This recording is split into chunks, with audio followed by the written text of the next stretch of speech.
மக்களுடைய எண்ணங்கள் எதுவாக இருக்கின்றது.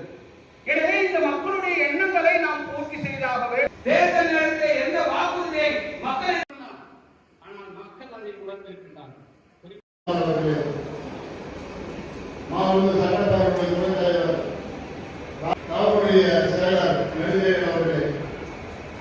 கூட்டுறவுத்துறையுடைய பதிவாளர் யசோதையா அவர்களே, விவசாயத்துறையை சத்தியமூர்த்தி அவர்களே, வந்திருக்கின்ற பல்வேறு துறை அரசு அதிகாரிகளே,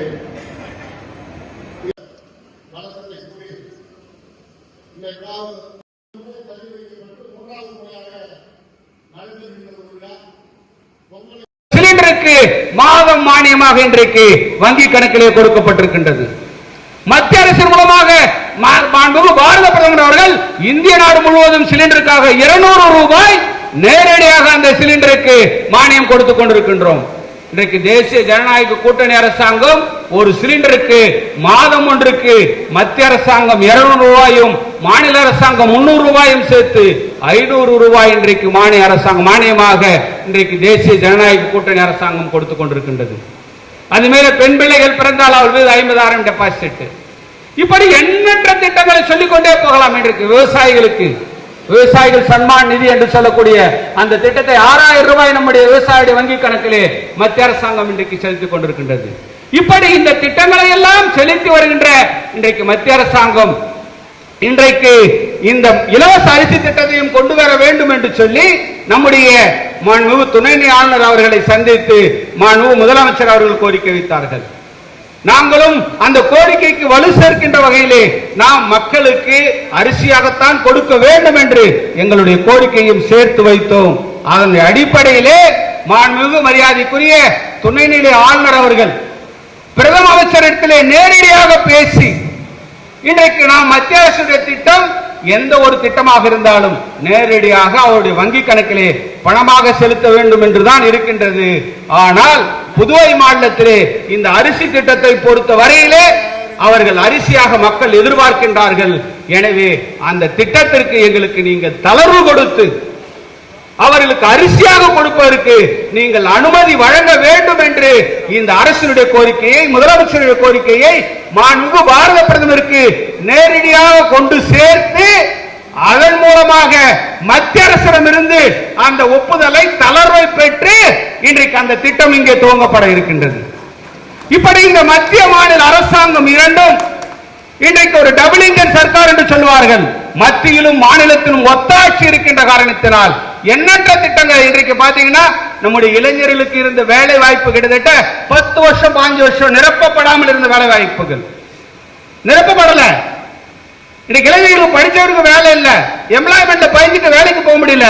இன்றைக்கு 5000 பேருக்கு மேல் இன்றைக்கு அரசு வேலைக்கு தகுதியின் அடிப்படையில் 1 ரூபாய் கூட யாருக்கும் லஞ்சம் லாபம் இல்லாமல் இன்றைக்கு நம்முடைய பிள்ளைகளுக்கு வேலை கொடுத்து சொன்னால் இந்த அரசு செய்த சாதனை. இன்றைக்கு எத்தனை திட்டங்கள் இதுக்கு, அது தொழிலாளர்களாக இருந்தாலும் சரி, அது விவசாயிகளாக இருந்தாலும் சரி, அது ஏழை குடிமக்களாக இருந்தாலும் சரி, நம்முடைய இளைஞர்களாக இருந்தாலும் சரி, இப்படி எல்லா வகையிலும் இன்றைக்கு பள்ளியிலே படிக்கின்ற நம்முடைய மாணவ மாணவிகளுக்கு நீங்க பாத்தீங்கன்னா அவங்களுக்கு எல்லா விதங்களிலும் நீங்க பாத்தீங்கன்னா கடந்த காலங்களில் ஏற்கனவே நம்முடைய மக்கள் முதல்வர் இந்த இலவச சைக்கிள் திட்டத்தை கல்வி அமைச்சராக இருக்கும் போது அறிவித்தார். அவர் கல்வி அமைச்சராக இருக்கும் போது ஆனா அந்த திட்டம் கிடப்பிலே போடப்பட்டது. ஆனால் மீண்டும் இந்த அரசாங்கம் வந்த பிறகு என்னை கல்வி அமைச்சராக அறிவிக்கப்பட்ட பிறகு முதலமைச்சர் அவர்கள் என்னிடத்தில் அழைத்து இந்த திட்டத்தை மீண்டும் துவங்க வேண்டும், நம்முடைய பிள்ளைகளுக்கு மீண்டும் இந்த இலவச சைக்கிள் திட்டத்தை கொடுக்க வேண்டும் என்று சொல்லி இன்றைக்கு அந்த இலவச சைக்கிள் திட்டத்தை மீண்டும் ஆரம்பித்து 9வது படிக்கின்ற மாணவர்களுக்கு அந்த இலவச சைக்கிள் திட்டத்தை கொடுத்துக் கொண்டிருக்கின்றோம். நம்முடைய 11வது 12வது படிக்கின்ற மாணவர்களுக்கு, ஏழை மாணவர்களுக்கு, விவசாய குடும்பத்திலே பிறந்த மாணவர்களுக்கு அந்த லேப்டாப் என்று சொல்லக்கூடிய அந்த கனவு எட்டா கனவாக இருக்கின்றது. 40,000 30,000 ஆகுது. அதனால அவங்களுடைய குடும்ப சூழ்நிலை காரணமாக அந்த பிள்ளைகள் வாங்கி கொடுக்க முடியல. இன்னைக்கு அந்த லேப்டாப்லாம் இல்லைன்னா அவங்க படிக்க முடியாத ஒரு சூழல் ஏற்படுகின்றது. எனவே அரசாங்கமே அந்த லேப்டாப்பை, அந்த மடிகணினியை நம்முடைய பள்ளியிலே படிக்கின்ற அந்த 11ஆம் 12ஆம் வகுப்பு படிக்கின்ற அந்த மாணவர்களுக்கு கொடுக்க வேண்டும் என்று சொல்லி அந்த திட்டத்தை அறிவித்து சென்ற ஆண்டு முழுவதும் நம்முடைய அத்தனை மாணவ மாணவிகளுக்கும் இன்றைக்கு அந்த இலவச மடிகணினி இன்றைக்கு வழங்கப்பட்டிருக்கின்றது. அதே மாதிரி இலவச சீருடை வழங்கிக் கொண்டிருக்கின்றோம். இன்னைக்கு காலை சிற்றுண்டி வழங்கிக் கொண்டிருக்கின்றோம், மதிய உணவு வழங்கிக் கொண்டிருக்கின்றோம். வெகு விரைவாக நம்முடைய பள்ளி பிள்ளைகள் தனியார் பள்ளிகளுக்கு இணையாக அரசு பள்ளி மாணவர்களும் தங்கள் பள்ளியிலே சேர வேண்டும் என்பதற்காக அவர்களுக்கு இலவச சீருடை, நல்ல சீருடை திட்டத்தை கொடுத்துக் கொண்டிருக்கின்றோம். அவர்களுக்கு வெகு விரைவாக காலில் அணிவந்து செல்வதற்கு ஷூவும் புத்தக பையும் அரசாங்கமே கொடுப்பதற்கான நடவடிக்கை இன்றைக்கு எடுத்துக் கொண்டிருக்கின்றோம். அது மட்டும் இல்ல, நம்முடைய விவசாயிகள் எல்லாம், நம்முடைய ஏழை எளிய மக்கள் எல்லாம் அவருடைய எட்டா கனவு, அவருடைய கனவு என்னன்னா, நம்ம தான் விவசாயியா இருந்து காலங்காலமா நாம இந்த விவசாயத்திலே உழண்டு செஞ்சு இன்றைக்கு நாம் முன்னுக்கு சீக்கிரமா வர முடியாத ஒரு சூழல் இருக்கின்றது. ஏனென்றால் நான் ஒரு விவசாய குடும்பத்திலே பிறந்தவன் என்ற அந்த ஆதங்கத்தோடு சொல்கின்றேன். இன்றைக்கு நானும் விவசாயம் செஞ்சிட்டு இருக்கிறேன். ஏன்னா அத்தகைய ஒரு சூழலிலே இன்றைக்கு நம்முடைய விவசாயிகளுடைய அந்த கனவு, நம்முடைய பிள்ளையை எப்படியாவது ஒரு டாக்டர் ஆக்கி பார்க்க முடியாதா, ஒரு என்ஜினியர் ஆக்கி பார்க்க முடியாதா, இப்படி எல்லாம் கனவு கண்டிருந்த அந்த நிலைமையிலே அவர்கள் தனியார் பள்ளியிலே சேர்த்து படிக்க வைக்க முடியாத அந்த குடும்ப சூழலிலே இன்றைக்கு அரசு பள்ளியிலே சேர்ந்த அந்த படிக்கின்ற மாணவர்களுக்கு அந்த மருத்துவ கனவானது எட்டா கனவாக இருந்தது.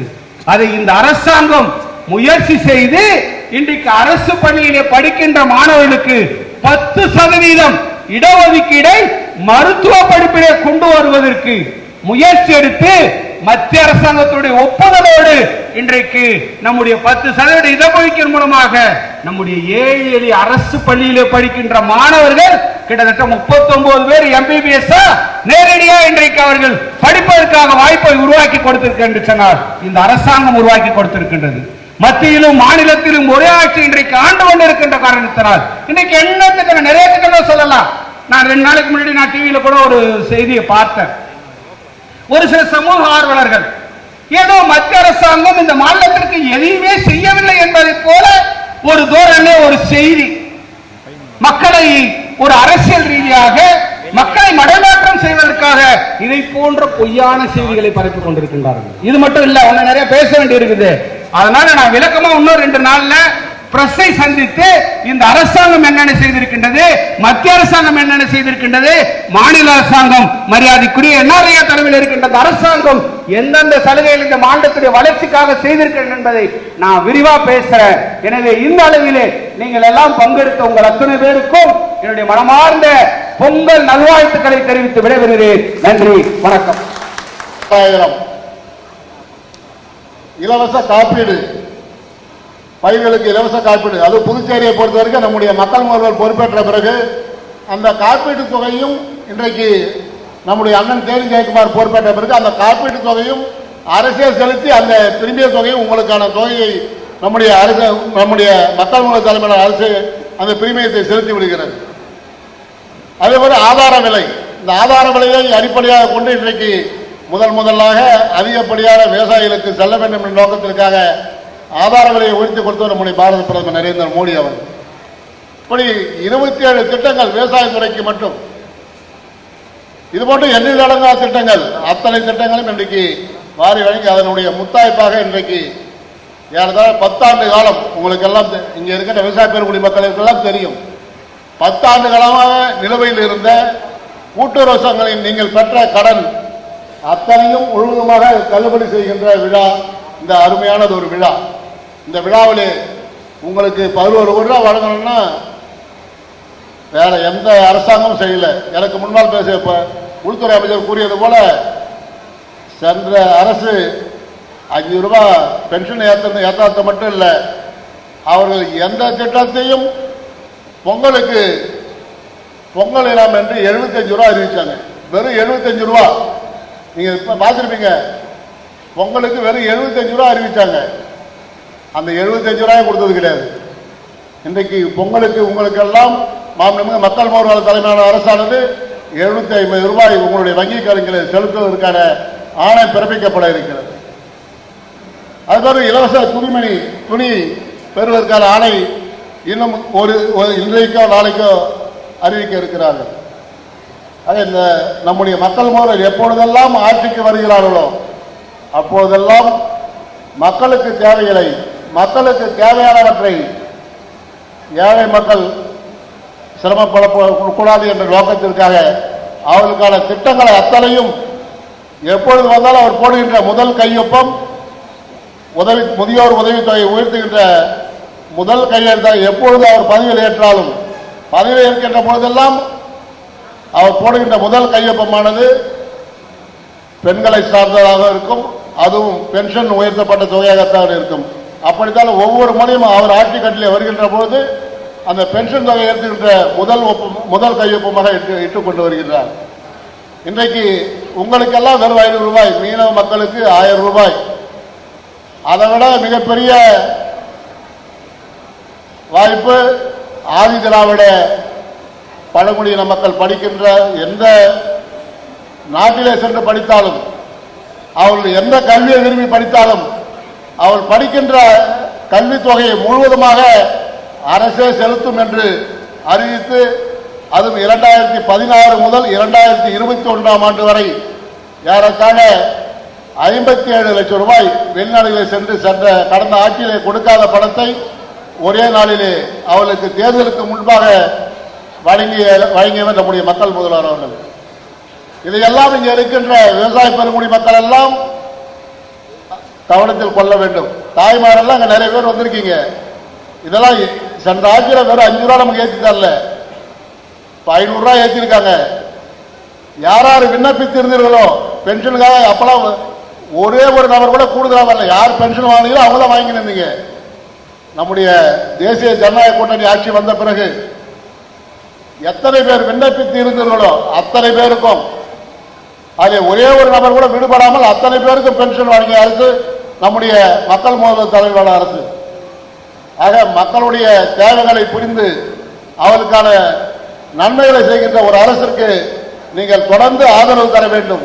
அப்படி ஆதரவு கொடுப்பதன் மூலம் மீண்டும் புதுச்சேரி நகரம் மாநிலமானது மிக சிறந்த மாநிலமாக மாற்றப்படும். அப்படி மாற்றுகின்ற பொழுது நம்முடைய பாரத பிரதமர் விரும்பிய பெஸ்ட் புதுச்சேரி உங்களுக்கு கிடைக்க வாய்ப்பு இருக்கிறது. ஆகவே இங்கே கூடியிருக்கின்ற விவசாய பெருங்குடி மக்களும் தாய்மார்களும் இதை கருத்தில் கொண்டு வருகின்ற காலத்திலே தேசிய ஜனநாயக கூட்டணி ஆட்சியை தொடர்ந்து ஆதரிக்க வேண்டும் என்று கேட்டு வாய்ப்புக்கு நன்றி கூறி வருகிறேன். நன்றி, வணக்கம். அனைவருக்கும் வணக்கம். ஒரு நல்ல விழா, விவசாய கடன் தள்ளுபடி விழா, நம்முடைய விவசாய பெருமக்களுக்காக பொங்கல் பரிசாக வழங்கப்படுகின்ற விழா இந்த விழா, கடன் தள்ளுபடி விழா. இந்த விழாவில் கலந்து கொண்டு சிறப்புரையாற்ற வந்தது நமது அன்புக்குரிய மாண்புமிகு மேதகு துணைநிலை ஆளுநர் அவர்களே, அன்புக்குரிய மாண்புமிகு சட்டப்பேரவை தலைவர் அவர்களே, எனது அன்பிற்கும் பாசத்திற்குரிய மாண்புமிகு உள்துறை அமைச்சர் அவர்களே, மரியாதைக்குரிய மாண்புமிகு விவசாயத்துறை அமைச்சர் அவர்களே, அன்பிற்குரிய மாண்புமிகு ஆதி திராவிட நலத்துறை அமைச்சர் அவர்களே, எனது அன்பிற்கும் மரியாதைக்குரிய மாண்புமிகு குடிமைப்பொருள் வழங்குதுறை அமைச்சர் அவர்களே, மரியாதைக்குரிய மாண்புமிகு சட்டப்பேரவை துணைத் தலைவர் அவர்களே,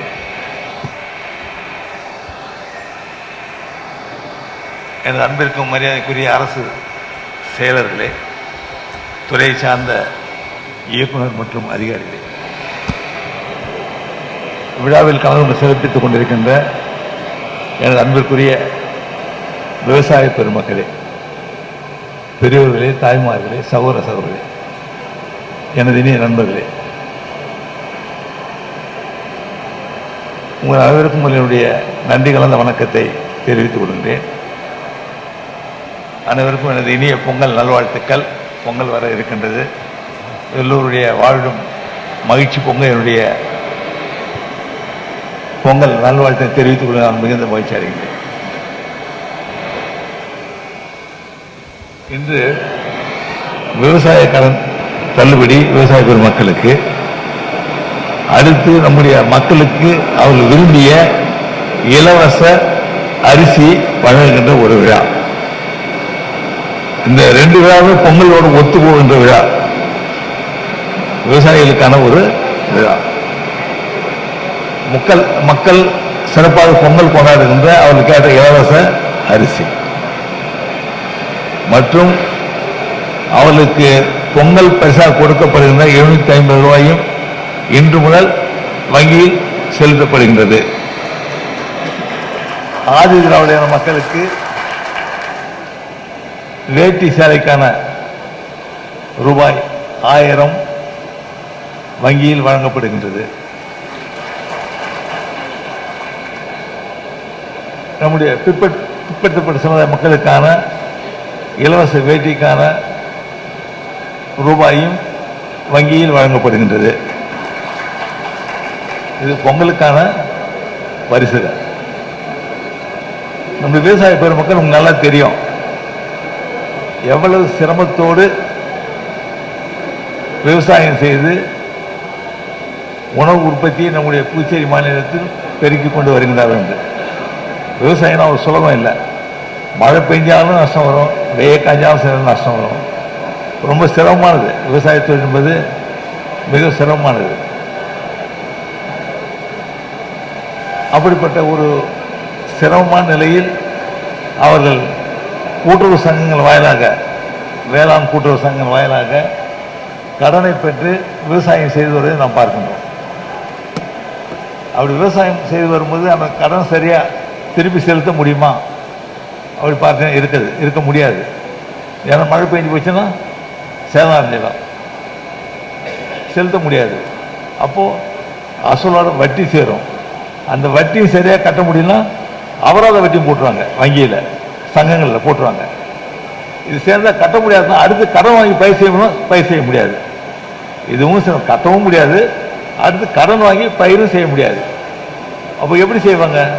அப்போ விவசாய தொழில் மிகவும் சிரமமான ஒரு தொழில். ஆனால் உணவு உற்பத்தி என்பது மிக அவசியமான ஒன்று. ஏன்னா சோறு போன இல்லை, உணவு உற்பத்தி மிக அவசியமான ஒன்று. இருந்தாலும் இப்போலாம் பார்த்தீங்கன்னா நிறைய நிலங்கள்லாம் பிளாட்டாக வித்துடுறாங்க, நிறைய போயிடுது, விவசாயம் குறைஞ்சிக்கிட்டே இருக்குது.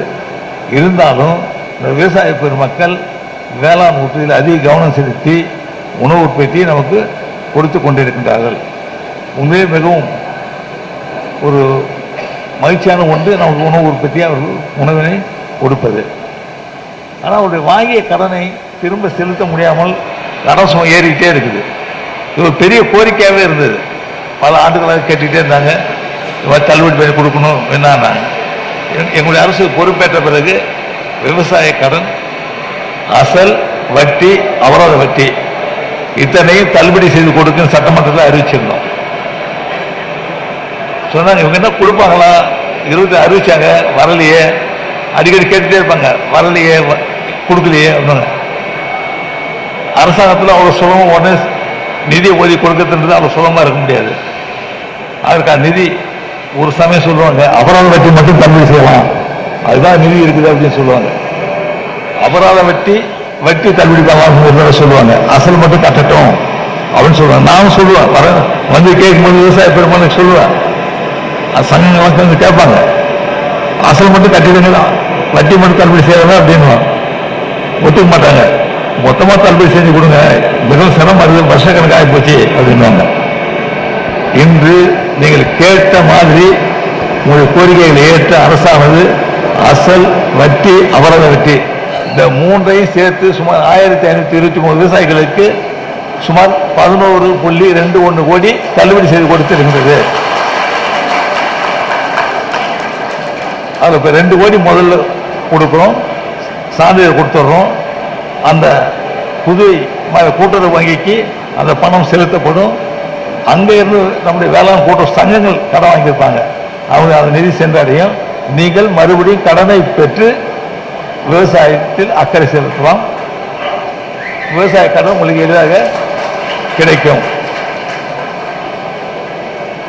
இப்போ நம்முடைய விவசாய பெருமக்களுக்கு நம்முடைய அரசு வந்த பிறகு என்னென்ன செய்து வருகின்றது? நம்முடைய மாண்புமிகு வேளாண் அமைச்சர் இருக்காருல்ல, ரொம்ப குறியா இருப்பார். ஏதாவது செய்யணும் உடனே செஞ்சு கொடுத்துடணும். நீங்கள் அவர் வந்த பிறகு பார்க்கலாம் எவ்வளோ வேகமாக. எனக்கே ஆச்சரியமாக இருக்கும். எல்லாத்தையும் அவர் என்ன நினைச்சாரோ, என்ன கேட்டாங்களோ அத்தனை செய்து கொடுத்து கொண்டே இருக்கார். அதில் எந்த ஒரு குறையும் வைக்கிறதே கிடையாது. நானும் பார்க்குறேன், கறவை மாடு கேட்டால் உடனே கறவை மாடு ஏற்பாடு பண்ணி கொடுத்துருவாரு, கறவை மாடு வாங்கிறதுக்கு. ஏன்னா கறவை மாடு மிக முக்கியமானது. விவசாயத்தை அதை உபத்தொழில் சொல்லுவாங்க. கறவை மாடுகள் வளர்த்து அந்த உபத்தொழில் மூலமாக வருமானத்தை விவசாயத்தை பெருக்கிக் கொள்ள வேண்டும்.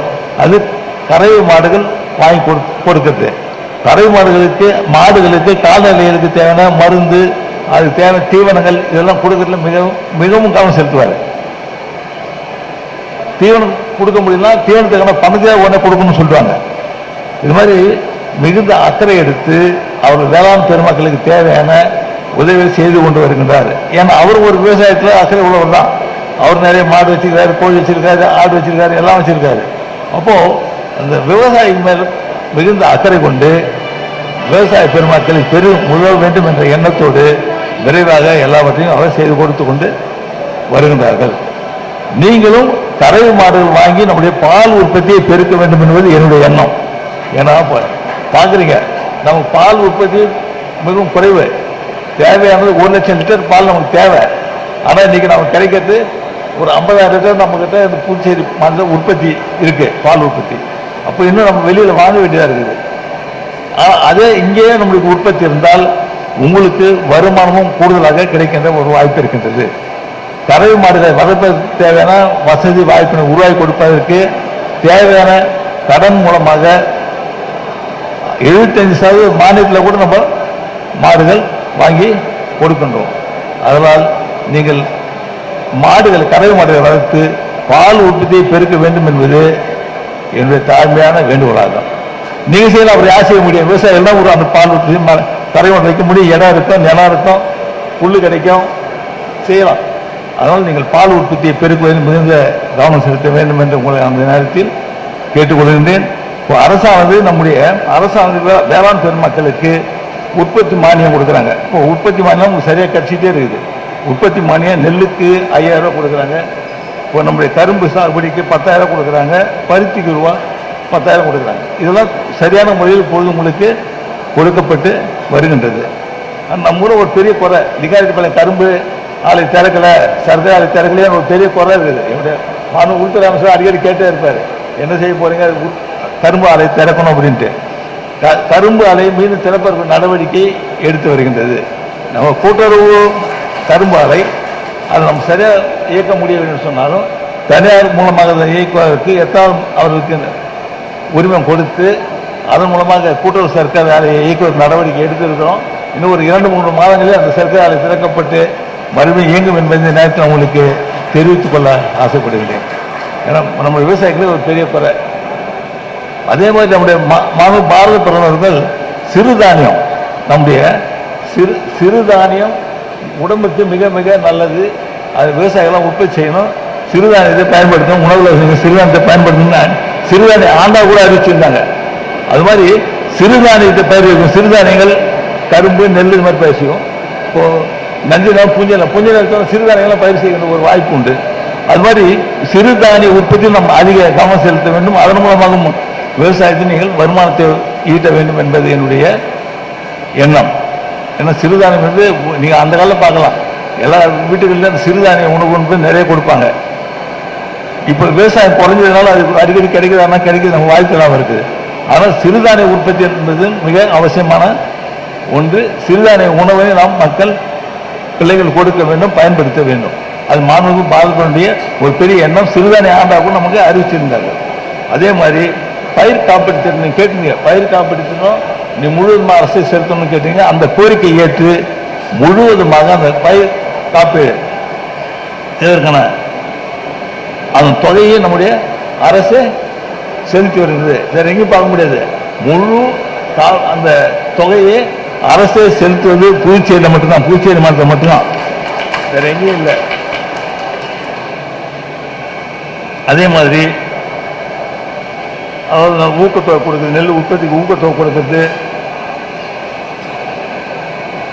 அரசு மானியம் வழங்குறது, இது எல்லாம் குறித்த நேரத்தில் இப்பொழுது நம்முடைய விவசாய பெருமக்களுக்கு வழங்கப்பட்டு வருகின்றது. இப்போ இந்த அரசு பொறுப்பேற்றவர்கள் என்னென்ன செய்தது, இலவச அரிசி கொடுத்தான்னு கேட்டீங்க. இலவச அரிசிக்கான பணம் கொடுக்கப்பட்டு வந்தது. ஆனால் அரிசி தான் வேணும்னு கேட்டாங்க. இப்போ அவருடைய கோரிக்கை ஏற்று அந்த இலவச அரிசி இப்போ கொடுக்குறோம், இன்று தொடங்க இருக்கின்றோம். 2 மாதத்திற்கு அந்த பணம் கொடுக்கல, 2 மாதத்திற்கு அந்த அரிசிக்கான பணம் செலுத்த ஒரு குறைய சொன்னாங்க.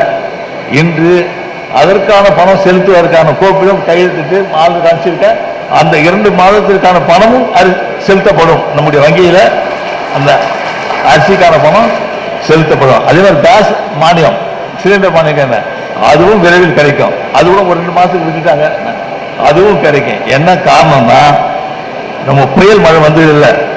இப்போ அந்த மழைக்கு உடனடி நிவாரணம் நம்முடைய அரசு தான் அரிச்சது 5000 ரூபாய் எல்லா குடும்பத்துக்கும். ஆனா மத்திய அரசு பணம் கேட்டுறோம் வரணும். அதுக்காக நம்ம கொடுக்காம இருக்க முடியுமா? அரசு அறிவித்தது, இந்த அரசு அரிசி என்ன கொடுக்கும் விமானம் சொல்லிட்டு போயிட்டாரு அப்படின்னு சொல்லுவீங்க. இல்ல, உடனடியாக அந்த 5000 ரூபாய் வங்கியில் செலுத்தப்பட்டது. அது அந்த அரிசி பத்திரம் கொஞ்சம் எடுத்துட்டோம், வேற ஒண்ணும் இல்லை. அதனால ஒன்றே போடவும் இல்லை. இப்போ அந்த பணத்தை 2 மாத அரிசிக்கான பணம் போடப்படும். அந்த சிலிண்டர் மானியமும் உங்களுக்கு விரைவில் கொடுக்கப்படும். இந்த அரசு சொன்னது செய்கின்ற ஒரு அரசு தான் நம்முடைய அரசு. அதே மாதிரி விவசாயிகளுக்கு பயிர் சேதம், இந்த மழையினால ஒரு பெரிய பயிர் சேதம், விவசாய உற்பத்தி பெரிய பாதிப்பு, நெல், கரும்பு, சவுக்கு, இது மாதிரி எல்லா பயிரும் அதிகம் பாதிக்கப்பட்டிருந்தது. விவசாயிகளும் அந்த பாதிக்கப்பட்ட விவசாயிகளுக்கு உடனே நிவாரணம் வழங்கணும்னு கேட்டாங்க. ஹெக்டேர் ஒன்றுக்கு 30,000 ரூபாய் உடனடியாக அறிவிக்கப்பட்டது நம்முடைய அரசு தான். ஹெக்டேர் ஒன்றுக்கு 30,000 ரூபாய். அந்த 30,000 ரூபாய் இப்போ ஏனத்தில் போட்டோம், ஏனத்தில் கொடுத்துட்டோம். அடுத்து காரைக்காலில் 16ஆம் தேதி கொடுக்க போறோம், காரைக்காலில் 16ஆம் தேதி காரைக்காலில் கொடுக்க போறோம். அதுக்கு அடுத்து புதுச்சேரியில் அந்த 30,000 ரூபாய் நம்ம விவசாய பெருமக்களுக்கு அந்த பயிர் சேதத்திற்கான மழையால் பாதிக்கப்பட்ட பயிர்களுக்கான பணம் ஹெக்டேர் ஒன்றுக்கு 30,000 ரூபாய் வழங்கப்படும். ஏனத்தில் தொடங்கிட்டோம். அதனால சொன்னதே செய்கின்ற அரசு தான் நம்முடைய அரசு. புயல் மழை வந்தது, முன்ன பார்த்தோம் புயல் சேதம் எப்படி இருந்தது, எங்கெங்க வெள்ளம் வந்தது, எந்தெந்த ஆற்றுல வெள்ளம் வந்தது, இதெல்லாம் பார்த்தோம். அதுக்கு ஓரளவு தடுப்பு பார்த்தோம். இந்த ஆண்டு நாம் எதிர்பார்த்த மழை அதிகமான மழை, 30 சென்டிமீட்டர் மழைன்னா இப்போ 56 சென்டிமீட்டர் மழை. இது எப்படி எதிர்பார்த்த மழையே இல்லை. எத்தனையோ ஆண்டுகளுக்கு முன்பு வந்த மழை. ஆனால் நம்ம ஆற்றுல வெள்ளம் தாங்க முடியல. அந்த சங்கராபரணி ஆற்றிலும் சரி, தென்பெண்ணை ஆற்றிலும் சரி, அப்போ தண்ணி உள்ள வந்து போச்சு, நிறைய சேதங்கள்.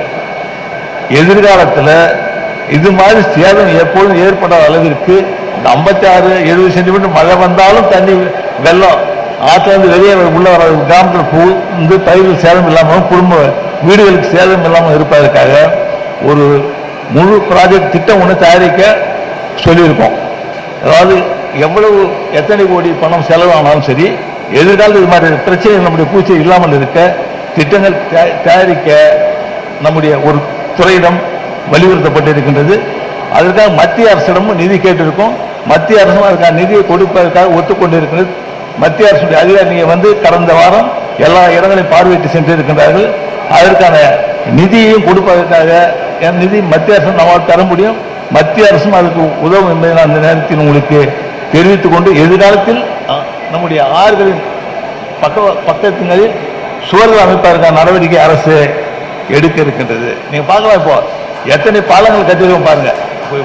எல்லா ஆறுகளிலும் பாலங்கள் கட்டப்பட்டு இருக்கின்றது. இப்போ வில்லூர் பாருங்க, புது பாலம் கட்டல எவ்வளவு சிரமம் இருந்தது பாருங்க. இந்த வில்லூர் பாலம் கட்டி திறந்த பிறகு நமக்கு இந்த மழையில எந்த பாதிப்பும் இல்லை. ஆனா முன்பு பெரிய பாதிப்பு இருந்து கடந்த ஆண்டு, இந்த ஆண்டு அந்த பாதிப்பு இல்லை. புதிய பாலம் கட்டி திறக்கப்பட்டது. அதே மாதிரி கரை ஓரங்களில் சுவர்கள் அமைப்பதற்கான நடவடிக்கை அரசு எடுக்க இருக்கின்றது. நம்முடைய புதுச்சேரி மாநிலத்தை உள்கட்டமைப்பை மேம்படுத்துவதற்கும் அதற்கான திட்டங்களை செய்வதற்கும் சுமார் 4500 கோடி ரூபாய்க்கு திட்ட மதிப்பீடு செய்யப்பட்டிருக்கின்றது. மத்திய அரசு நாம் கேட்டிருக்கின்றோம். வங்கியின் கடனை பெறுவதற்கான நடவடிக்கையும் எடுத்திருக்கின்றோம். சுமார் 4500 கோடி ரூபாய்க்கு மதிப்பீடு செய்யப்பட்டிருக்கின்றது. அதற்கான திட்டங்கள் தீட்டப்பட்டு வருகின்ற ஒரு பெரிய வளர்ச்சி பூச்சியில் கொண்டு வர வேண்டும் என்பது நம் அரசனுடைய எண்ணமாகும். நம்ம அரசு எத்தனையோ திட்டங்கள் நலத்திட்டங்களை செய்து வருவது நம்ம அரசு மாதிரி வேற எங்கேயும் பார்க்க முடியாது. அத்தனை நாள் திட்டங்கள் நம்முடைய பூச்சேரியில் நம்முடைய மாணவர்களுக்கான கல்வி உதவி திட்டங்கள், அரசு பள்ளியில் படித்து நம்முடைய மருத்துவக் கல்லூரி சேருகின்ற மாணவர்களுக்கு முழுவதுமாக கட்டணம் இல்லாமல் கல்வி வழங்கப்படுகின்றது. ஏழை குடும்பத்து பிள்ளைங்க நம்முடைய பள்ளிகளில் பாருங்க, அரசு பள்ளி சொல்ல யார் படிப்பா? வசதி இல்லாத ஏழை குடும்பத்து பிள்ளைங்க. அதுக்கு மருத்துவ படிப்பு கிடைக்குமான கொஞ்சம் சிரமம். அவங்க எங்கே போய் மருத்துவம் படிப்பாங்க? அது ஒரு பெரிய குறை இருந்தது. அதையும் நீக்க வேண்டும் என்ற எண்ணத்தோடு 10% மருத்துவக் கல்லூரியில் ஒதுக்கப்பட்டது. இந்த பிள்ளைங்களும் சேர்ந்திருக்காங்க. அவ்வளோ பணம் கட்ட முடியலன்னு சொன்னாங்க. அவருக்கு கட்டண செலவு முழுவதுமாக இலவசமாக அவர்களுக்கு எந்தவித கட்டணம் இல்லாமல் கல்வி வழங்கப்பட்டது, மருத்துவ கல்வி வழங்கப்பட்டிருந்தது. இப்போ ஒன்று சொன்னாங்க, இந்த வருஷம் ஒரு அம்மா சொன்னாங்க, நீங்கள் ஹாஸ்டலில் தங்கன்னு சொல்கிறாங்க, சாப்பாடு சொல்கிறாங்க, அது எங்களுக்கு சிரமம், அதுக்கே பணம் காட்ட முடியல எங்களால் அப்படின்னாங்க. அவர்களுக்கு அந்த அரசு மருத்துவக் கல்லூரியில் படித்து அரசு பள்ளியில் படித்து மருத்துவக் கல்லூரி சேர்க்கிற பிள்ளைகளுக்கு முழுவதுமாக ஹாஸ்டல் விடியல தங்கறதுக்கு அவருடைய உணவு இரண்டும் அரசே எடுத்துக்கொள்ளும் சொல்லியிருக்கேன். இலவசமா ஹாஸ்டலில் செலவு அரசே எடுத்துக்கொள்ளும். ஏன்னா அந்த பிள்ளைங்க படிக்கணும், எந்த சிரமம் எல்லாம் படிக்கணும். ஏன்னா ஒரு தடவை பார்த்தேன், திருக்கனூர்ல சூளை போடுற சூளையில் கல் இருக்கிற அம்மா ஒருத்தவங்க, அவங்க பசங்க இந்த தடவை ஒரு வீட்டில் வீட்டு வேலை செய்யறவங்க, வேற வழியே இல்லை, வீட்டு வேலை செய்ய சாப்பாடு, அந்த ஒரு பாப்பா வந்திருக்காங்க. அது மாதிரி பிள்ளைங்க, ஏன்னா அரசு பள்ளியில் படிக்கிற பிள்ளைங்க எல்லாமே ஏழை பிள்ளைங்க தான், அது எந்த ஒரு சந்தேகமும் கிடையாது. அந்த பிள்ளைகளுக்கு மருத்துவக் கல்வி இடம் கிடைக்கும் பொழுது அவர்களுக்குரிய அந்த கட்டணத்தை அரசே செலுத்தும் அப்படின்னு சொல்லியிருக்கோம். இலவசமாக விடிய தங்குவா இருக்கும், இலவசமாக கொடுக்கப்படும் சொல்லியிருக்கேன், அறிவிச்சிருக்கோம். அது மாதிரி அரசானது இந்த நல்ல கல்வி ஏழைகள் கிடைக்கின்ற வாய்ப்பினை உருவாக்கி கொடுக்கின்றது. அது மாதிரி லேப்டாப் கொடுப்பீங்கலாம் கேட்டாங்க, லேப்டாப் கொடுக்குறோம். ஒரு ஆண்டு தங்கி போச்சு பிள்ளைங்களுக்கு, அந்த லேப்டாப் கொடுப்பதற்கான பணத்தை விரைவில் வங்கியில் செலுத்த இருக்கட்டும். அந்த பிள்ளைங்களுக்கு விரைவிலேயே அந்த விட்டு போன பிள்ளைங்களுக்கு லேப்டாப் பணம் வங்கியில் பேங்க்ல போட போறோம். அதே இந்த வாரத்தில் போட்டுருவோம் அவங்களுக்கு, அந்த பிள்ளைங்களுக்கு. அது அந்த பிள்ளைங்க அது பெரிய குறை, கிடைக்குமா கிடைக்காதான்னு. இந்த வாரத்தில் அந்த பிள்ளைகளுக்கான லேப்டாப் பணமும் வங்கியில் செலுத்தப்படும் என்பதை நேரத்தில் நான் தெரிவித்துக் கொள்கிறேன். பிள்ளைகளுக்கு நல்ல கல்வி, எந்தவித சிரமம் இல்லாமல் எல்லா கல்வியும் பெற வேண்டும், நல்ல கல்வி பிள்ளைகளுக்கு கிடைக்க வேண்டும் என்பது அரசனுடைய எண்ணம். இது மாதிரி எத்தனையோ திட்டங்கள். இப்போ உங்களுக்கு முதியோர் உதவித்தொகை, நிறைய குடும்பத்தில் அந்த உதவித்தொகையெல்லாம் ரொம்ப சிரமப்படுவாங்க பெரியவங்க. முதியோர் உதவித்தொகை தேவையான அளவிற்கு ஒருத்தர் என்ன சாப்பிட முடியும் வயசானவங்க, அது சாப்பிட்றதுக்குரிய பணத்தை அரசாங்கம் கொடுக்குது. 3000, 80 வயசுக்கு உள்ளவங்க 3000 சாப்பிட முடியுமா? அது 3000 அரசு கொடுத்துருது. 80 வயசுக்கு மேலே போகிறவங்க 3000 ரூபா, 75 வயசுக்கு வந்தாங்க 2500 ரூபா. இது சட்டமன்ற உறுப்பினர் கேட்ட கோரிக்கை, என்ன தேவை முதிய வயதானவங்களுக்கு, இதெல்லாம் திட்டமிட்டு அரசாங்கம் அதுக்கான நிதியை ஒதுக்கி அந்த போய் 10ஆம் தேதி அந்த பணம் வரனா 10ஆம் தேதி வரும், 7ஆம் தேதி பணம் 7ஆம் தேதி கிடைச்சிடும். முன்ன கிடைச்சிருக்குமா? இல்லை, எப்பயும் கிடைச்சிருக்காது. இப்போ நேரத்தோட காலத்தோட அத்தனை திட்டங்களையும் செயல்படுத்துகின்ற ஒரு அரசு தான் நம்முடைய அரசு. மத்திய அரசுடைய உதவியோடு தேவையான நிதியை பெற்று அதன் மூலமாக புதுச்சேரி மாவட்டத்துடைய வளர்ச்சியில் அரசானது அக்கறை கொண்டு வருகின்றது. எத்தனையோ திட்டங்கள் நான் சொல்லிட்டே போகலாம். உள்துறை அமைச்சர் சொல்லியிருக்காரு, நிறைய திட்டம் சொல்லியிருக்காரு. அதே மாதிரி எத்தனையோ திட்டங்கள் சொல்லலாம். உங்களுக்கு நல்லா தெரியும், எனக்கு கூட மறந்து போயிருக்கோம். ஆனால் உங்களுக்கு நல்லா தெரியும் அரசு என்னென்ன செய்து கொண்டிருந்து. விவசாய பெருமக்களுக்கு ஆதி திராவிட 488 கோடி ஒதுக்கி 16% நிதியை ஒதுக்கி ஆதி திராவிட மக்களுக்கு முழுதுமாக செலவிடுகின்ற ஒரு அரசு நம்முடைய அரசு. ஏதாவது குறை சொல்ல முடியுமா? எங்க படிக்கணும், எங்க படிக்கலாம் பிள்ளைங்கள்லாம். எந்த பள்ளிக்கூடத்தில் படிக்கணும் எங்க படிக்கலாம். வீடு கட்டின கல்வீடு கட்டின திட்டம் உங்களுக்கு தெரியும், எவ்வளவு நல்ல திட்டம். இப்போ 5 லட்சம் ரூபா கொடுக்க போறோம். வீடு கட்டுற திட்டத்தில் 5 லட்சம் ரூபா, 2 லட்சம் ரூபா இருந்து 3 லட்சம் ரூபா இருந்து இப்போ 5 லட்சம் ரூபா கொடுக்க போறோம். விரைவிலே அந்த 5 லட்சம் வீடு கட்டுவதற்கு காமராஜர் திட்டத்தில் நம்முடைய மத்திய அரசு உதவி இதெல்லாம் சேர்த்து 5 லட்சம் ரூபா கல்வீடு கட்டுவதற்கு வழங்கப்படும். எதிர்காலத்தில் இன்னும் கூரையில் இருக்காங்க, கூரை வீடு எங்கே போச்சு அது மாதிரி சொல்லவே முடியாது. அது மாதிரி இல்லாத அளவிற்கு முழுவதுமாக கல்வீடு கட்டுகின்ற திட்டம் செயல்படுத்தப்படும். அதனால் இந்த அரசானது உங்களுடைய அரசு. நீங்க என்ன நினைக்கிறீங்களோ, நீங்க என்ன கோரிக்கை வைக்கிறீங்களோ அதை செய்து கொடுக்கின்ற ஒரு அரசு தான் நம்முடைய அரசு. எப்படி கேட்டது இல்லைன்னு சொன்னதே கிடையாது. சட்டமன்ற உறுப்பினர் என்ன கேட்கறாங்களோ அதை செய்து கொடுத்துருக்கோம். வெளியில ஊர்ல வரும்போது, கூட்டத்தில் வரும்போது, பிரச்சாரத்துக்கு வரும்போது என்ன சொன்னீங்களோ அந்த கோரிக்கைகள்லாம் ஏற்று அதை செயல்படுத்துகின்ற அரசு தான் நம்முடைய அரசு. ஆனால் இந்த அரசானது என்னென்ன தேவை என்பதை அறிந்து செயல்படுத்தும் நிச்சயமாக உங்களுக்காக. மத்திய அரசு உதவியை நிச்சயமாக இந்த அரசு பெறும்.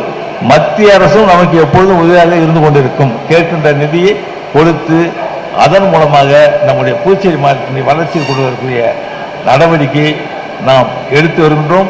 மத்திய அரசு உதவியாக நமக்கு இருக்கின்றது என்பதை இந்த நேரத்தில் நான் உங்களுக்கு கூறிக்கொண்டு, இந்த கடன் தள்ளுபடி நம்முடைய விவசாய பெருமக்களுக்கு பெரிதும் உதவியாக இருக்கும் என்பதை கூறி, நான் சொன்ன மாதிரி விவசாய பெருமக்கள் உபத்தொழிலாக இப்போ மீன் வளர்ப்பு கூட சொல்லுவாங்க, கரை மலர் வளர்த்தல், மீன் வளர்த்தல், ஆடு வளர்த்தல், இது மாதிரி சொல்லுவாங்க. இதையெல்லாம் ஒரு உபத்தொழிலாக வைத்துக் கொண்டால் உங்களுடைய வருமானம் உயரும் என்பதை இங்கே கூறிக்கொண்டு, உங்கள் அளவிற்கு மீண்டும் என்று பொங்கல் நல்வாழ்த்தை கூறி, நீங்கள் அனைவரும்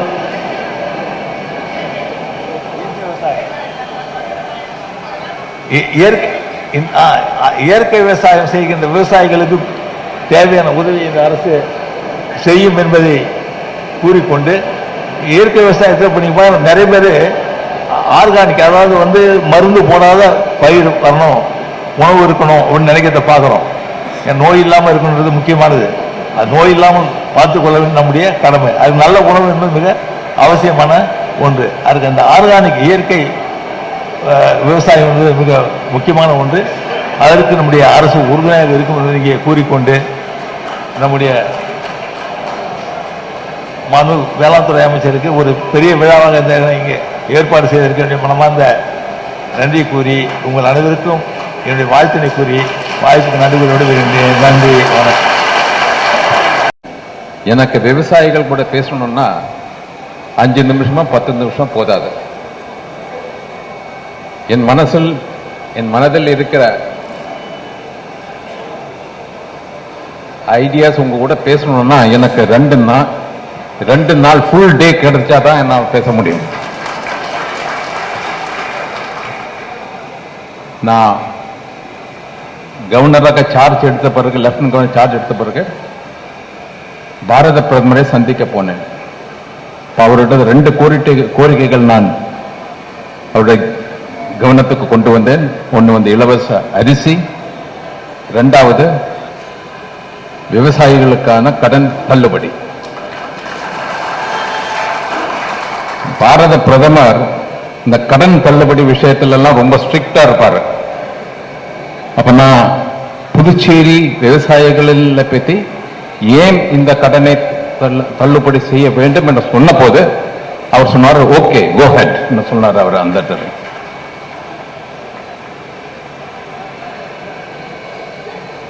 எனக்கு எப்பவுமே வேளாண்மை இந்த துறை கூட பெரிய ஒரு அட்டாச்மெண்ட் இருந்தது. பாரத பிரதமர் நரேந்திர மோடி அவர்கள் என்னை அவருடைய சீஃப் மினிஸ்டர் கச்சேரியில் ஆபீஸில் போஸ்ட் பண்ண பிறகு அவருடைய பிரின்சிபல் செக்ரட்டரியாக என்னை போஸ்ட் பண்ணாங்க. இப்போ நான் அவரை பார்க்க போனேன். நான் சொன்னேன், சார் எனக்கு இதை விட வேளாண்மை துறை தாங்க நான் ரொம்ப சந்தோஷமாக வேலை பண்ணேன்.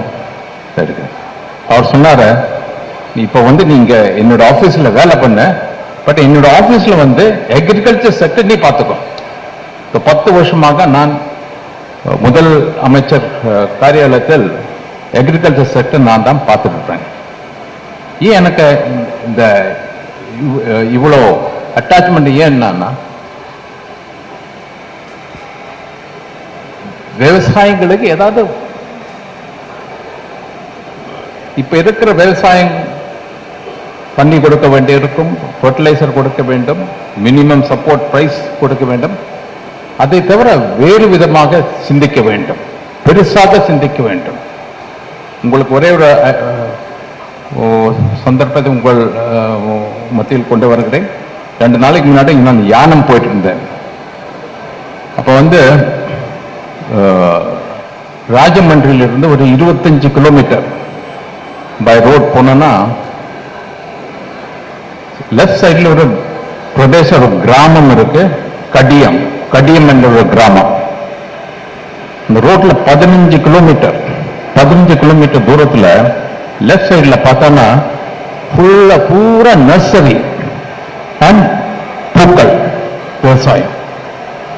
ஒவ்வொரு நாளும் சாயங்காலம் அந்த கடியம் கிராமத்திலிருந்து 2000 ட்ரக்கு, 7 மணி சாயங்காலம் 7 மணி ஆச்சுன்னா 2000 ட்ரக்கு இந்தியா பூரா போகும் இந்த செடிகளை எடுத்து போட்டு.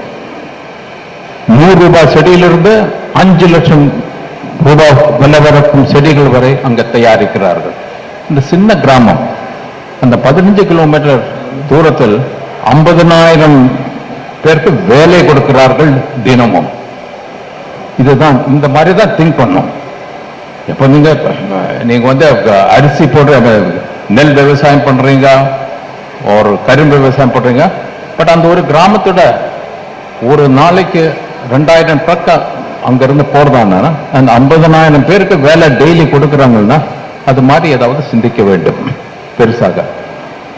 நான் என்னோட அதிகாரிகளுடன் பேசிக் கொண்டிருந்தேன். அப்போ சொன்னாங்க, சார் இங்க வந்து இப்போ விவசாய நிலங்கள் எல்லாம் கம்மியா போட்டு இருக்குன்னு, விவசாயத்தில் யாருக்குமே இன்ட்ரெஸ்ட் இல்லை. சார் அது இல்லை, இஸ்ரேல் ராஜ்யம் பார்த்தோன்னா, இஸ்ரேல் தேசம் பார்த்தோன்னா இங்க இருக்கிற நிலத்தை விட கம்மி நிலம் தான் இருக்கு. அண்ட் அங்க வந்து விவசாயம் பண்றதுக்கு தண்ணி கூட கிடையாது. அப்ப கூட modern technology, high technology agriculture பண்ணி அங்கிருந்து காய்கறிகளும் பழங்களும் இன்னைக்கு எல்லா ஐரோப்பிய நாடுகளுக்கும் அவர் எக்ஸ்போர்ட் பண்றாங்க. அதாவது ஆங்கிலத்தை சொல்லுவாங்க அவுட் ஆஃப் பாக்ஸ் திங்கிங். அதனால நான் வந்து இங்க இருக்கிற பாண்டிச்சேரி மாநிலத்தின் விவசாயம் நான் வந்து டூரிஸ்ட் அட்ராக்ஷன் கூட நாதத்தில் எப்படி லிங்க் அப் பண்ணலாம். இப்ப இந்த கடியம் போடுற கிராமம் இருக்குல்ல, அந்த கிராம நர்சரி பார்க்கறதாக வெளியே இருந்து பக்கத்து எல்லா ஊர்ல இருந்தும் டெய்லி விசிட்டர்ஸ் வருது, டூரிஸ்ட் வர்றாங்க. அது மாதிரி ஏதாவது புதுசா நம்ம திங்க் பண்ணி ஆகணும். விவசாயிகளின் ஒளிமயமான எதிர்காலம் எப்படி உருவாக்க வேண்டும் என்று நம்ம 2 பேரும் சேர்ந்து டிஸ்கஸ் பண்ணி இதை நம்ம உருவாக்குவோம். நான் வேற இன்னும் பேசினா 2 மணி ஆச்சு, இப்போ டைம் ஆச்சு. எல்லோருக்கும் என்னோட பொங்கல் வாழ்த்துக்கள் தெரிவித்துக் கொண்டு விடைபெறுகிறேன்.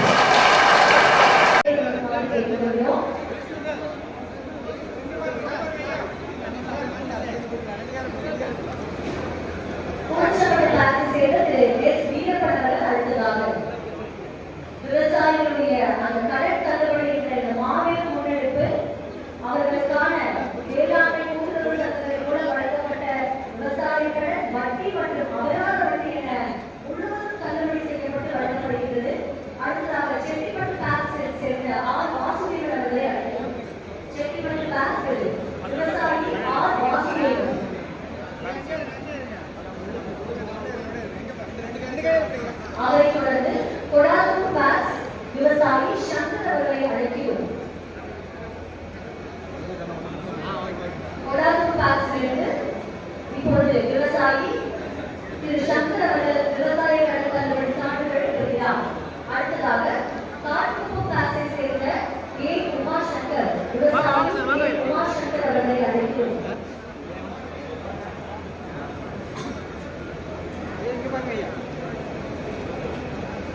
அடுத்ததாக குமரேஸ்வரன் பாஸை சேர்ந்த விவசாயி கே சுப்பிரமணியன் அவர்களை அழைக்கிறோம்.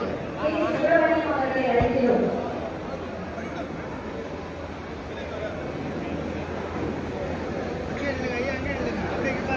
கொஞ்சம் நல்லா பின்னாடி அடுத்ததாக மன்னாடிப்பட்டு பாஸை சேர்ந்த விவசாயி ராஜசேகரன் அவர்களை அழைக்கிறோம். மன்னாடிப்பட்டு பாஸ் ராஜசேகரன் அவர்கள் இப்போ ஒரு 10 பேர் தான் வெளியேறுகிறோம். அதை தொடர்ந்து இன்னும் அடுத்தடுத்த 14 திட்டங்கள் இருக்கிறது. மன்னாடிப்பட்டு பாஸ் ராஜசேகரன் அவரை தொடர்ந்து கொல்லிம பாஸ் விவசாயி மோகன்தாஸ் அவர்களை அழைக்கிறோம். விவசாயி உமாசங்கர் அவர்களை வேலைக்கு அழைக்கிறோம்.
அடுத்ததாக வேளாண்மை சார்பில் கருப்பு பயிரிட்ட 493 விவசாயிகளுக்கும் அட்டவணையிட்ட விவசாயிகளுக்கும் உற்பத்தி மானியத்திற்கான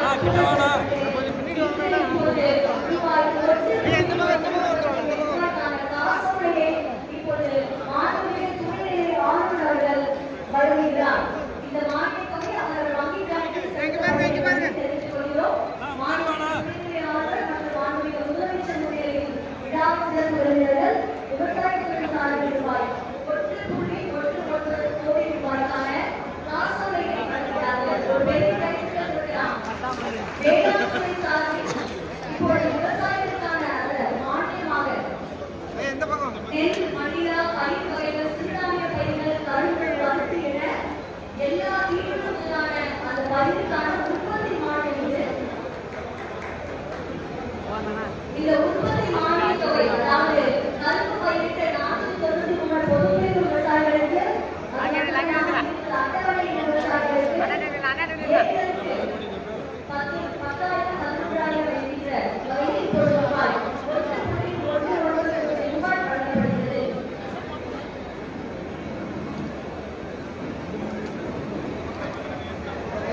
இங்க பாருங்க அந்த பங்கு ஈடு தொகையை அரசாங்கத்தில் ஒப்படைத்த உலக மக்கள் உலக வேளாண் சங்கத்தின் சார்பில் இப்பொழுது மேலே வந்திருக்கிறார்கள்.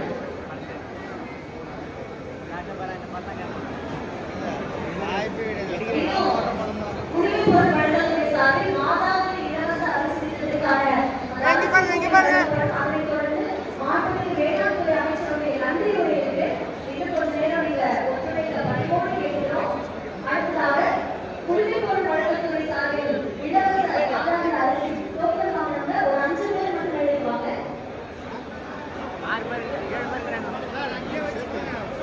மாண்புமிகு குடிமைப்பொருள் வழங்கல்துறை அமைச்சர் அவர்கள் தனது பொறுத்தவர்களாகவே எழுதி வழங்குகிறார். ஒரு பெரிய கைத்தட்டல் புதுச்சேரி மக்களுக்கு ஒரு நல்ல வாய்ப்பாக இது. மாதாந்திர இலவச அரிசி அதுவும்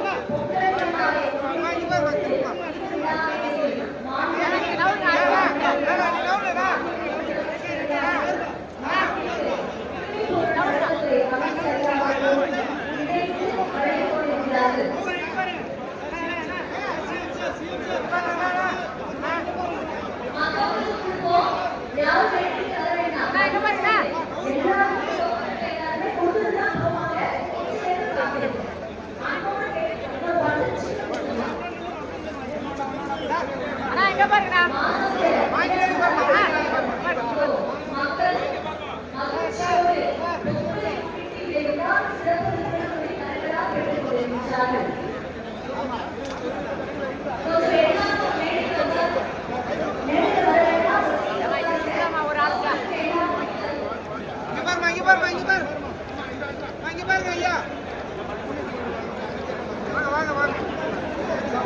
வாங்கம்மா. இவ்வளவு அற்புதமான திட்டங்களை செயல்படுத்திய இந்த அரசுக்கு சிறப்பு செய்ய விருப்பத்தில் இருக்கிறார்கள்.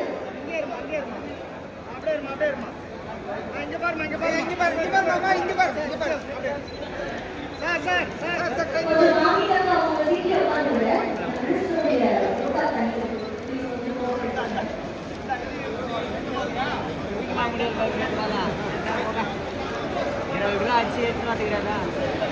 விவசாயிகளுடைய சார்பில் மாண்புமிகு துணைநிலை ஆளுநர் அவர்களுக்கும் மாண்புமிகு முதலமைச்சர் அவர்களுக்கும் சிறப்பு செய்கிறார்கள். குறிப்பாக இயற்கை விவசாயிகள் சார்பாகவும் இப்பொழுது மாண்புமிகு துணைநிலை ஆளுநர் அவர்களுக்கு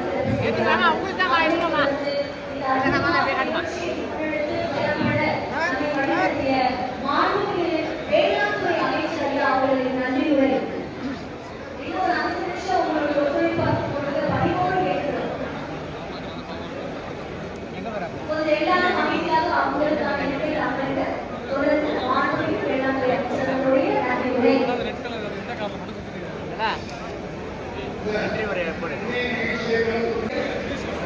நலன்தான் எனது முக்கிய நோக்கம் என்று வாழ்த்துறை வழங்கி அமர்ந்திருக்கும் நமது மாநில கவர்னர் அவர்களுக்கும்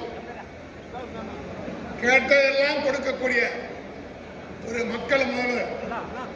விவசாயிகள் மட்டுமல்ல, ஏழை எளிய மக்கள் உதவக்கூடிய வகையிலே ஏழை எளிய மக்கள் வாழ்க்கை மேம்பட வேண்டும் என்ற நோக்கத்தோடு அனைத்து திட்டங்களையும், என்ன திட்டம், கடந்த 5 ஆண்டு காலம் ஒரு ஆட்சி நடந்தது. அது எப்படி நடந்தது உங்களுக்கு தெரியும். பட்டு போன மரமாக இருந்த ஒரு மரத்தை இன்றைக்கு துளிர் விட்டு பூ பூத்து காய் காத்து இன்னைக்கு பழங்கள் கொடுக்கக்கூடிய வகையிலே ஒரு அரசாட்சி நடக்குது என்றால் நமது மக்கள் முதல்வர்களால் முடியும். அவர்களுக்கும் எனது நன்றியை தெரிவித்துக் கொள்ள கடமைப்பட்டிருக்கிறேன். அதே நேரத்தில் நமது சவாலாளர் சொல்லித்தான் ஆகணும். அவரும் ஒரு விவசாயி தான், ஏமனம் பகுதியை சேர்ந்தவர்.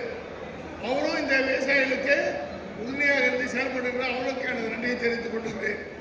அதே போன்று நமது உள்துறை அமைச்சர் அவரும் மண்ணாடிப்படுத்த பல விவசாயிகளுடன் அவரும் ஏக்கர் கணக்கில் விவசாயம் செய்யக்கூடிய ஒரு அமைச்சர் தான். அதனால் அவர்களுக்கும் இந்த நிகழ்ச்சியில் கலந்து கொண்டதற்கு நன்றி சொல்ல கடமைப்பட்டிருக்கின்றேன். அதே நேரத்தில் நமது உணவு பங்கீட்டுத்துறை அமைச்சர் காரைக்காலை சேர்ந்த நண்பர் திருமுருகன் அவர்கள் கலந்து கொண்டிருக்கிறார். அவர்களுக்கும் எனது நன்றி தெரிவித்துள்ள கடமை ஏற்பாடு செய்யப்பட்டிருக்கின்றது. பொறுமையாக 10 நிமிடத்தில் கொடுக்கப்படும். தயவு செய்து நெருக்கடி இல்லாமல் வாங்கிக்கிட்டு பொறுமையாக அமைதியாக செல்ல வேண்டும் என்று விழாவில் ஒத்துழைப்பு கொடுத்து இந்த விழா